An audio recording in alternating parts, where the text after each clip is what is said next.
Assalamualaikum warahmatullahi wabarakatuh. Perkenalkan, nama saya Aulia Pramitasari dari 4 PGSDA 1. Pada kesempatan ini kita akan belajar materi tentang konsep dasar model, pendekatan, strategi, dan juga metode mengajar. Nah, topik pembahasan yang kita bahas ada 4. Yang pertama, model pembelajaran. Kedua, pendekatan pembelajaran. Ketiga, strategi pembelajaran. Dan yang terakhir yaitu metode pembelajaran. Apa sih yang dimaksud dengan model pembelajaran?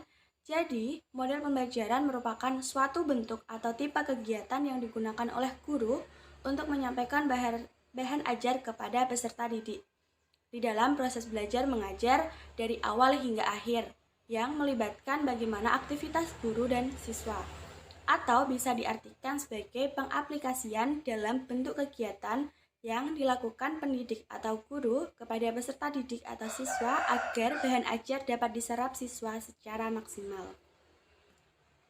Nah, jenis-jenis model pembelajaran. Jadi, model pembelajaran itu memiliki jenis-jenis yang akan saya sampaikan ada 7, yaitu yang pertama model pembelajaran kolaborasi, yang kedua model pembelajaran individual, yang ketiga model pembelajaran teman sebaya, yang kelima model pembelajaran bermain, model pembelajaran kelompok, model pembelajaran mandiri, dan juga model pembelajaran multimodal. Selanjutnya yaitu ada fungsi. Apa sih fungsi dari model pembelajaran? Jadi, fungsi model pembelajaran adalah sebagai pedoman bagi perancangan pengajaran dan para guru dalam melaksanakan pembelajaran. Nah, jadi pemilihan model pembelajaran itu akan sangat dipengaruhi oleh sifat dari materi yang akan diajarkan, tujuan yang akan dicapai dalam suatu pembelajaran, dan tingkat kemampuan dari peserta didiknya. Lalu ada tujuan. Apa sih dari tujuan penggunaan model pembelajaran? Jadi, tujuan penggunaan model pembelajaran yaitu sebagai strategi bagaimana pembelajaran yang dilaksanakan dapat membantu peserta didik dalam mengembangkan dirinya. Baik itu berupa informasi, gagasan, keterampilan, nilai, dan cara-cara berpikir dalam meningkatkan kapasitas berpikir secara jernih, bijaksana, dan juga membangun keterampilan sosial serta komitmen. Nah, yang kedua ada pendekatan pembelajaran. Jadi, pendekatan pembelajaran dapat diartikan sebagai titik tolak atau sudut pandang kita terhadap proses pembelajaran, yang mana merujuk pada pandangan tentang terjadinya suatu proses yang sifatnya itu masih sangat umum. Di dalamnya akan mewadahi, menginspirasi, menguatkan, dan melatari metode pembelajaran dengan cakupan teoretis tertentu. Nah, macam-macam pendekatan. Di dalam suatu pembelajaran itu terdapat 2 jenis pendekatan.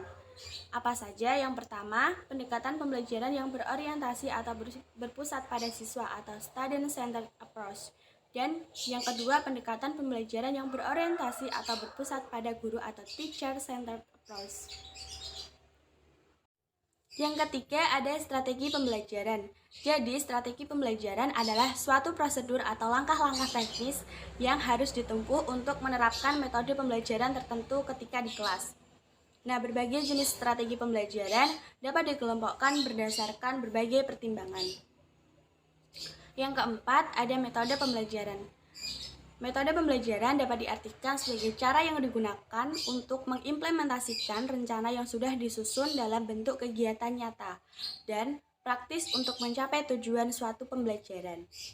Nah, jadi kesimpulan dari materi kali ini yaitu dengan pemilihan strategi, pendekatan, metode, dan juga model pembelajaran yang tepat dengan mempertimbangkan kondisi fisik dan psikis siswa, materi dan tujuan pembelajaran, serta ketersediaan sarana pendukung pembelajaran akan menghasilkan suatu pembelajaran yang efektif dan juga efisien.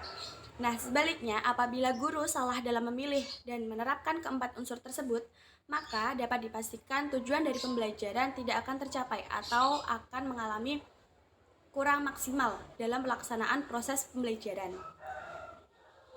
Sekian pemaparan materi dari saya, kurang lebihnya mohon maaf. Wassalamualaikum warahmatullahi wabarakatuh.